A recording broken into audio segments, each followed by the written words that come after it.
One of the things that is unique to Samurai Shodown 5 is the sword gauge. Now, the sword gauge is that lava-looking thing under your life bar up there. And you'll notice that when I throw out attacks, that sword gauge decreases. Now, what is the sword gauge? Essentially, it's a measurement of how much damage you can do at a given time.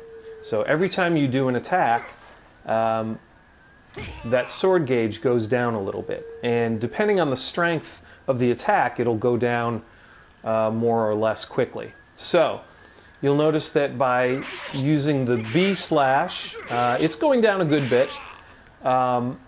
Same thing with the A, not that much. You know, there's a lot more of those you can throw out there. However, for the AB slash, look at how much that takes off the sword gauge. Now, you don't want to throw out a lot of attacks just because you can, because if you have no sword gauge, that means you aren't going to be doing any damage, and that's a bad place to be. So, look at that AB slash with full sword gauge. That did a good bit of damage. Now, look at this. Look at the damage reduction just by not having my sword gauge full. So that's something you definitely want to watch out for while you're playing, because if you're just throwing attacks out there at random, you're depleting your sword gauge and you're crippling the amount of damage that you could potentially do.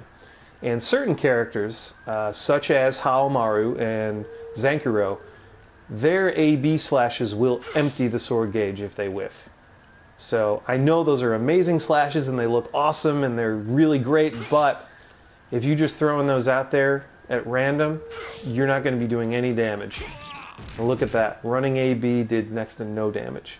So definitely keep your eyes on that gauge while you're playing, and don't just throw attacks out there just because you can, because it'll really hamper the amount of damage you're able to do to your opponent, and it'll just turn a matchup into an uphill battle.